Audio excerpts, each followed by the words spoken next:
Hello everybody, my name is David. Thank you for joining me today. Today is my question and answer videos. I try to do every single Monday.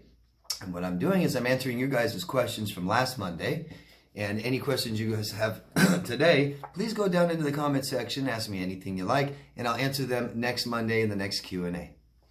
Something I like to do every once in a while is recommend something called Shane's Law Petition. Shane was a victim of a terrible narcissistic smear campaign that was intrusive and was involved in every aspect of his life for a very long time, and it bothered him and his wife tremendously. And Shane didn't know where to go, where to turn for help, for any information, for any support. And sadly, Shane took his own life. And so someone that knew Shane didn't want him to die in vain, so they started something called Shane's Law Petition, and that is an attempt to end this kind of social attack on other people in society. So if you guys are for that, right, to stop this, and you are pro-society, and you want to see us go in a good, healthy direction and not target people and attack people to where they want to commit suicide, then please go down below and follow the link I have that says Shane's Law Petition. Go there and just sign it real quick. Doesn't matter who you are or where you are. We need this to keep going. It's been gaining traction since I've been doing this for at least a year, 2 years. And it's getting closer and closer and closer to the goal of actually starting a law to stop this stuff. And if it starts here in this country and ends up in your country, great, right? So if you could, please support this. I'd really, really appreciate that. And so would Shane, I'm sure, if he was still here. Something I like to do every single week is try to recommend something to you guys to help in your recovery, in narcissistic abuse recovery, right? I want to help your healing, and I offer sometimes things you can take, authors or other people's channels.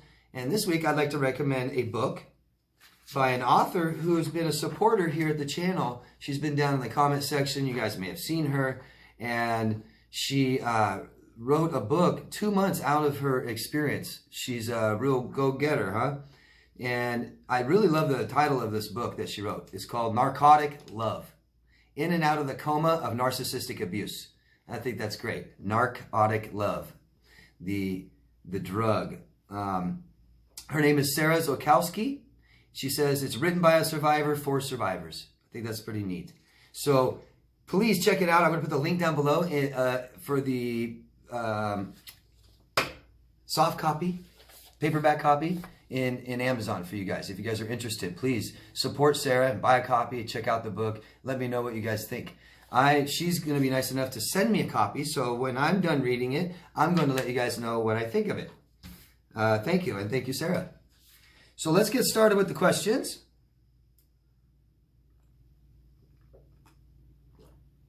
And first question is from Joa in Belgium. Hello, David.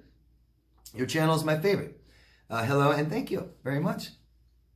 How can we push away the feeling of loneliness in the night after narcissistic abuse? So you're asking, what do I do at that moment? Because there's so much work we need to do to recover and heal from this. You know, if you watch my channel, anybody that knows, I'm a big proponent of fixing things in our past and going back, probably all the way back to our childhood if need be, usually need be. And so there's all kinds of things we need to be doing to better ourselves, to help ourselves, to learn and find ourselves and things like this that lead up to these feelings of loneliness. Because what is feelings of loneliness in the night by yourself, right? Like, it's not just being alone, right? It's a bad feeling of loneliness. That's different, correct? I take that as a void, some type of void, right? I'm missing something. I didn't receive something. I lost something. There's a void here. So we need to fill that void, right? Most voids like this, emotional voids, it's not enough love, not enough attention. We give ourselves lots and lots of attention, give ourselves lots and lots of love. That's what we need to do. And that's how we don't feel so lonely all the time. Feelings of loneliness, feelings of worry, feelings of doubt, things like this are evidence of not having a good, close relationship with yourself. What can we do in the moment? So, I mean, feelings in the night after narcissistic abuse, feeling lonely. I hope I addressed what we need to do in the long run, what we need to do during the day to help us not feel lonely at night. Fill this void with something, right? But what can you do at the time? Well, I mean, you know, if it's too late, if it's not too late, reach out to somebody that you care about, that cares about you. Talk to them, okay? Let's process our emotions. Always the best thing to do when we're not sure what to do about things and what choice we need to make and what's next and what do I want, things like this. Check in with how you feel about stuff, okay? So if we process this emotion, at least be very aware of why you feel lonely, and then realize, you know, is there something you can do about it or not? Do I feel lonely because I miss my ex, but I don't want my ex back? I'm not going to do that, so there's really not much I can do about that, right? If we at least just kind of go through that process, it helps us, you know, realize, oh, I don't need to sit here and keep feeling so bad, right? I feel so bad, and then I realize, oh, it's just because I miss my ex, because it's that void, right? My ex was a big part of my life. I saw my ex every day. I woke up every morning to my ex, and we had breakfast every day, and then we saw each other every day after work. So now they're gone. Now I have this void. Okay, at least know why. Because then you can say, well, that's just the way it is. I got attached. They're a big part of my life. Now they're gone. Now there's a void. Let's start processing these emotions. You know, maybe I'm in shock. Maybe I'm angry. Maybe I feel sad and depressed. Okay, one thing we could do is write down our emotions. Write down this process I'm talking about. Write down how I feel, why I feel this way. What can I do about it? Right away, feelings of loneliness. Let's get up and do something about it, okay? I mean, there's got to be something you can do to at least make yourself feel better. And even if we have to resort to just something funny or some music, but not sad music, right?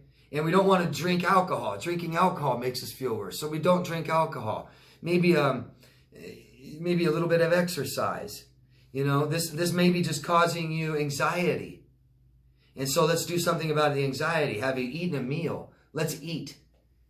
That really helps you feel better, by the way. If you're sitting in the middle of the night and you haven't eaten in hours, and you're like, I feel so lonely, or I feel anxious, I'm worrying all the time, I don't know what to do right now, eat. It releases good, happy hormones we need, okay? You can exercise. That lowers, helps you manage your stress chemical your stress chemical and stress hormones and stuff like this. So do something about it. Try to, right? Try to cheer ourselves up at least. But we should always try to do something. We don't want to just constantly live in this, like anxiety. You don't want to accept anxiety and just live with it forever. So there are things you can do. At least try to cheer yourself up, yeah? Call somebody, eat a meal, watch or listen to something funny, go out for a walk, exercise, okay? Process your emotions. Write it down. Write it down exactly all the emotions you have. And then write down exactly why you have each of these. Know exactly why. Remember? A lot of us right now, we're just trying to get over a bad relationship, and we know that our ex is bad for us, and we don't really want them back. We have this urge to call, that little addictive element to it. And so at least if we're aware of this, we don't fool ourselves and say, no, I really want them back, by ignoring how we feel and just sit there and just not doing anything about it all night long. Just sit there and think about it, think about it, think about it. And maybe after hours, maybe after days of this, weeks, you're going to come to a conclusion, I want them back, when you don't really want them back. So let's be really clear about what we want. So much of our own confusion is not being clear of what we want. We sit there and fight with our exes when we don't want anything to do with them, right? Stuff like that. I hope that helps a little bit, you know, because I think really the issue is the long term, isn't it? Like, why do I feel like this every night? Why do I feel like this at all? Figure out why you feel like this and try to do something about it. You know, if we're isolating, if we cut off a bunch of people in our lives. We have a void. That's why I feel a little lonely. I feel alone right now. Can you do something about it? Usually you can. At least cheer yourself up. Okay? Good luck, and I'm sorry you feel like that. Happy Me. I forgot where you are, but hi, Happy Me. Hi, David. Why do borderlines seem to hijack your personality months or even years after you have left them? That's because they don't have one. They don't have a sense of their own self. And for those of you who don't understand what that is, just briefly, it's things that we moralistically value and things that are very important to us, right? And then in our choices, we show this and we do things for ourselves. Borderlines have a real problem with their identity disturbance. That's a borderline trait. So they copy, they mirror, they pick up things. They take on other people's opinions about things. They will start saying little sayings and wear the same clothes and change their styles often. And yeah, I mean, they are not stable. Borderlines are very, very unstable. Emotionally, and also their own sense of who they are is extremely unstable. So they date people that are nothing like them. They spend time with people who are nothing like them. They will take on their own traits and opinions of other people. Hope that helps. Ask more specific questions if you have more. Thank you. Simone or Simon? It's with an E on the end, so I think it's Simone. Please correct me if I'm wrong, and I'm sorry. From Los Angeles, California. Oh, that reminds me of something else. You guys, please give us your locations. I like to know, and everybody else likes to know. Almost everybody likes to know where you're at. Let's feel a little connection. Let's have some validation. Let's all realize and see that it's not just us. It's not just where we live. It's not just our country. This is a human problem, okay? And you're not alone in this. People all over the world suffering the same way you are. So thanks for giving your location. I love your videos and I watch them over and over. Oh, thank you very much for telling me. After 3.5 months, no contact, still cry in pain every day. Worst experience of my life. When does it go away? I feel hopeless. And I shortened this down a little bit. And I'm sorry you feel this way. And I don't really know how to say your name. It's Simone. Sorry. But I'm sorry that you feel so hopeless. I bet that you have felt this way in childhood. Helpless and hopeless. And if you have, if you can remember back, yeah, God, you know, I have felt this way in childhood before. You made some connections right there, right? Major part of healing from this is understanding. If you're saying, when does this go away? Then that is telling me that you must not be getting any better at all. It's just like this. For since this start, you said after 3 months, no contact, still cry in pain every day. I'm horribly sorry. Worst experience of my life, when does it go away? Are you not any better in 3.5 months? Because what happens when we're depressed, and depressed comes after, always follows a failed relationship, some degree of depression, we got that little voice in our head that tells us things like, we're never going to get better. Even when we're getting better. So look back, 3.5 months, don't you feel a little bit better than you did 3 months ago? Yes, you did, I'm sure. Yeah? And still yet, I'll never get any better. Well, if you're getting better, you're getting there eventually. When does it go away? When you don't need it anymore. When it doesn't serve you anymore. When we process it.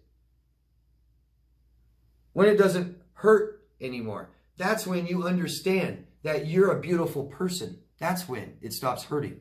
That this happened not because you're a bad person. Not because you're not good enough. Not because you're not lovable. This happened because you just weren't taught some things that you needed to be taught. Now you're learning. Hopefully this won't happen again. But we got to feel better about ourselves. And so what I would recommend is start doing all kinds of things to feel better, to be a better person, to invest in yourself, your life, your health, your mental health, your future, and start doing all kinds of things to be committed and invested to show yourself that you are so important and that you deserve this. And your self-worth will rise, and you'll feel better, you'll get better, and you'll never let people treat you bad again. Because if all you want to do is sit there and cry and just wait till you feel better, you might. You might not. But you might feel better. And if that's all you're going to do is feel better, you're most likely going to do this again. And in 5 years from now, you're going to be right here, same place, going, God, what the hell? Why did I do this again? Because you didn't fix the way you feel about yourself. That's why. Okay? You didn't start a relationship with yourself and love yourself all the time. Hope that makes sense. Good luck. Kate from Italy. Hello, Kate. Do narcissists fear other mentally disordered people? My ex has an ex stalking him. She wrote to me once, your love is my love. And he was unfazed. I left because of this woman. She creeped me out more than he did. Your videos are fantastic and helped me tremendously. Thank you for caring. Well, thank you very much, Kate. Thanks for telling me. So you had, during your relationship with this man had a person stalking him the whole time, right? A lot of your relationship. And it just seemed to freak you out and concern you and things like this. I get that, of course, right? But it did seem to bother him ever.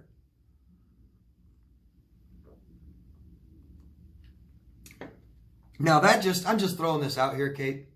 That may seem to me, that seems like he antagonized her a little bit. Maybe they were communicating when he was acting like they weren't. Maybe, I'm just throwing that out there, but who cares, right? That's a past.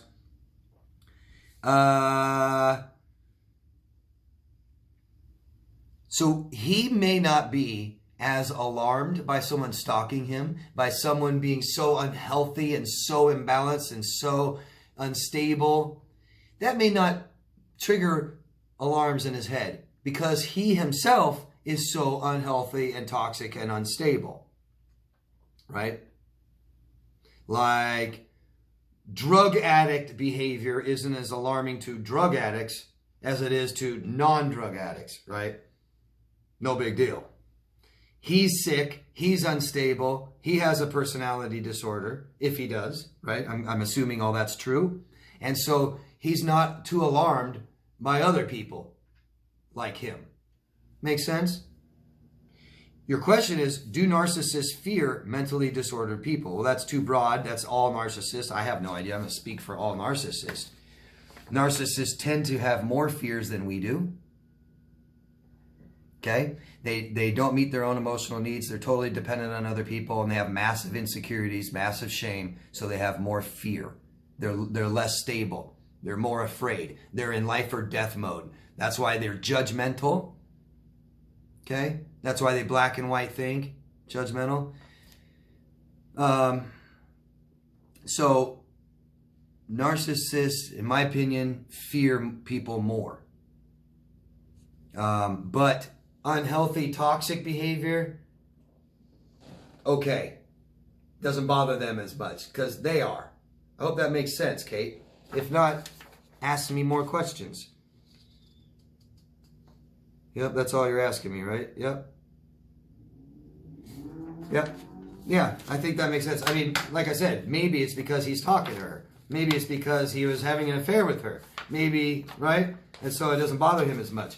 He's like, yeah, I know, I just talked to her yesterday or whatever. I don't know. But it sounds like, at the very least, just he's toxic, so toxic behavior, no biggie. Right? Terry, I don't know where you're from, Terry. Please give us your locations, people, please. Terry asks, or says, I believe I'm in a marriage with a narcissist. I've withdrawn and lost myself. I want to work on myself and be the go-getter I used to be. How do I get unstuck? Well, Terry, you said you're in a marriage with a narcissist. How do I get unstuck? What else do you want me to tell you besides file for divorce and get away from this narcissist? So what I'm saying is you can't have a relationship, a marriage with a narcissist. It won't work. Well, it won't work. We have emotional needs. You need to meet these for yourself, and that will not happen in this marriage. It will be awful. Okay? How do you get unstuck? File for divorce. Stick with it all the way through. Get a mental health professional of some kind to help you figure out why you married someone with a personality disorder. That's not okay. There's something wrong there. Something deeply wrong if you married someone with a personality disorder. So let's find out why, so we can fix it, not do it again. Because in that process, you're also going to fix how you feel about yourself and be happier. Right? Yeah, it all starts there, Terry. It all starts right where you are. Right with, I believe I'm in a narcissist. I believe I'm in a marriage with a narcissist. That's where it starts. Right there. At least you know what the problem is. Now you know how. Now you know to fix it. Sharon from Tasmania. Hello, Sharon. I told my ex's ex something that has angered my ex. So Sharon in Tasmania, who thinks she dated the Tasmanian devil. You're saying you told your ex, you told their ex something about them, and now it got back to your ex, and now your ex is really angry at you. And then you say, I'm truly over all of it. And I have a restraining order, but helping his ex has put me in the firing line. Any suggestions?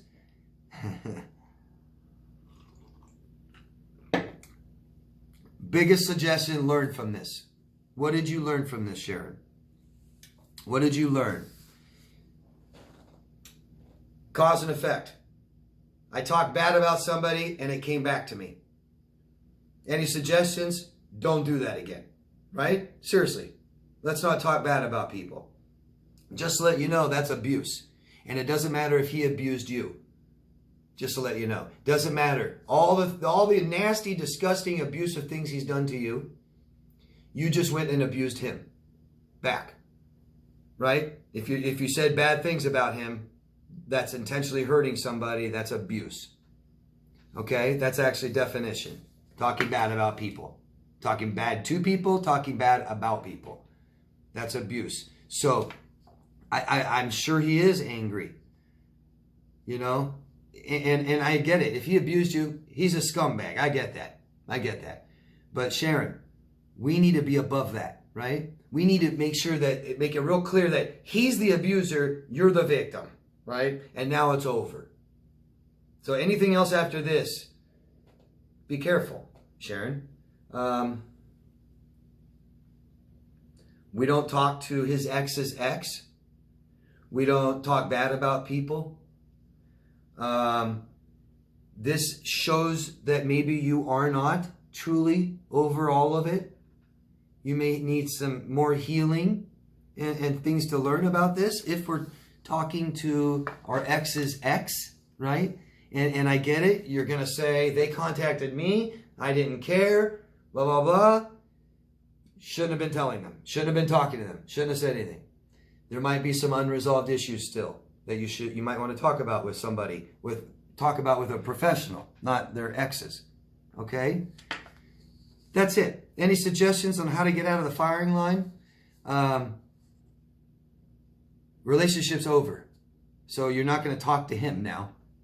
So just stop. Just don't do it. Just don't do it again. Be careful who you talk to. That's it. What can you do now, right? You're not going to call him up and apologize and try to fix it. You're not going to go back to the person that you told and told them and tell them and get mad at them. Nothing you can do. Get away from it all.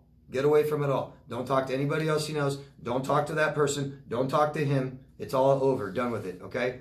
If you want to talk to somebody, talk to a therapist or a life coach. Victoria, Bay Area. Hello, Victoria. Asking same question again. I get rid of one unhealthy person and 5 more pop up. Am I going to be fighting unhealthy people the rest of my life? Can you help me, please? Victoria, fighting unhealthy people is up to you. I recommend you don't do it. I don't know how you take that. I wish you were in front of me right now. Stop fighting with people. Stop fighting. If you know who you are, then you know how you feel about things, and you know what you want. Right? So toxic people are just distractions. Why are they distracting you, Victoria? Because there's toxic people everywhere, all around. They're all around me in my life. Don't bother me, though. They don't bother me. I don't fight with them either. Right? So it sounds like we need to fix how we feel about ourselves, and we need to really learn boundaries, because boundaries is a measure of how we feel about ourselves. Right? I ask someone, please don't walk all over me, and then they do it anyways. That's how I feel about myself. I've got 5 new people in my life I'm fighting with every day. That's how I feel about myself. Right? Stop fighting with them. Feel better about yourself. I don't know what else to say more than that. You said you got rid of 1 unhealthy people. I would get rid of all unhealthy people. If they're hurting you and you can't stop them. 5 more pop up. I don't know what that means, 5 more pop up, because they're everywhere. There's toxic people at the little store. I have toxic neighbors. I have toxic people in my family. They're everywhere. Yes. You're not going to hide from them. But if you feel good about yourself, you don't have to deal with them much. You have good, healthy boundaries. So when you tell somebody don't do it, you actually mean don't do it. And people don't do it. So it's not stressful. Your stress comes from how you feel about yourself. So work on how you feel about yourself. Everyone. I'm telling you, everyone. And I'm seeing the problem. And when I say things like start a relationship with yourself, I think most of you don't know what the hell I'm talking about. Sad.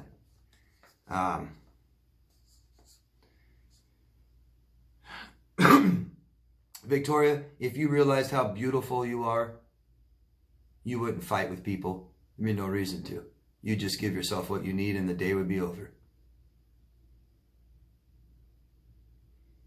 You want me to help you? First thing I would do, Victoria, is start finding out who Victoria is, what's important to Victoria, and start changing about how you feel about yourself. Start making choices that show this, right? So I tell someone to stop, right? Someone asks me for money every day. They ask me for money. And I tell you, don't give it to them. Well, David, that's hard. You know, they ask me and I say no, and then they ask me again, and they tell me that their son is sick and hasn't eaten in a couple days, really could use a couple bucks, and, you know, how can I deny his son and all this stuff? Yeah. But it's amazing that you're the only person he asks every day. Right? It's just got to be no. So I teach people no. And I teach people no excuses. Right? No reasons. Somebody asks you for money, you say no, thank you. And that has to be enough. Has to be. Has to be enough for him. Tough it if he doesn't like it. Really start doing some work. I'd hire a professional and tell them you need to work on your self-esteem, your self-worth. That's all this is. That's all that you're asking me about. That's it. You're just asking me, David, help me raise my self-worth so I can have healthy boundaries so people stop hurting me. That's it. Okay? So you know the problem now. At least you know. Now you have something to work towards. Now you know what to do. Let's do one more on this video. From Sasha from New York. Hello, Sasha. My narc is in denial of the divorce. Well, Sasha, stop calling him my narc. Maybe he'll start getting it. He's not your anything, right? he's in denial of the divorce. He attempts to stop it even while with another person. He smears me and then calls me to talk. And you left a bunch more than that. I shortened it to that. So you're trying to divorce this person and he's out smearing you and saying how bad of an awful person you are. And then he calls you and wants you back and wants to talk to you. Hi, how are you? You know?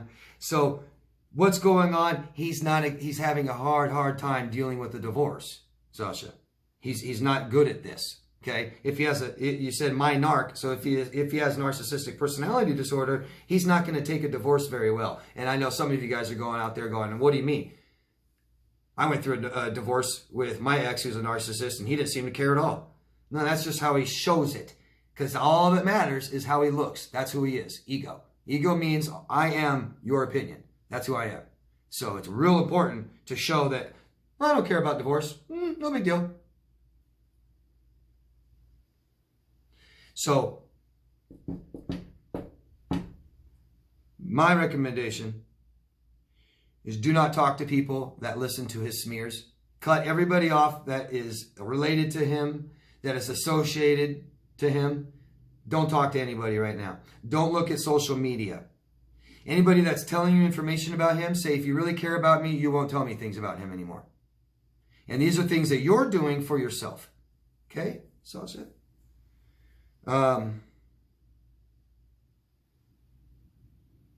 Don't talk to him. Don't answer his phone calls. If you haven't already, you tell this person one time, never contact me again. And then you get your lawyer, who's helping you with the divorce, to write him a letter saying, don't ever call my client or contact my client again. Or I will get a restraining order. Things like this, okay? This is mentally and emotionally damaging. And we can't have this in our life. So we don't want to say bad things about him because that's gross to us. It's negative in our life. It's abusing somebody else, and abuse is wrong. So we don't say bad things about him, and we don't try to hear bad things about ourselves. We don't want to know. Don't go and find out what he say now. You know, you have a friend that says, oh God, guess what he posted on Facebook now? You tell your friend, why in the hell are you trying to hurt me? That makes me feel bad. You know that. Don't do it. Period. Because it doesn't serve you to know this stuff or hear this stuff. And then we block everything, every way that he can contact you. We block it. And then we just go through the divorce, okay? Stay focused on what you want. He's just freaking out and squirming. Yeah, he can't handle it. He's ego-driven. That means who he is, right? Pretty important to us. Who we are, isn't it, guys? Who we are is pretty important. We need to know. If we don't know who we are, we feel so unstable. And he doesn't know who he is. Right? He's got a really poor sense of self. And one thing he is a husband. And that's a big one, isn't it? Husband and wife are kind of bigger than like boyfriend or girlfriend or employee or boss. That's a big one. Husband. And now he's a failure. Failure. Lots of emotions coming into his life right now. All kinds. And he feels super unstable. On top of feeling a poor sense of self is so unstable, he's emotionally unstable.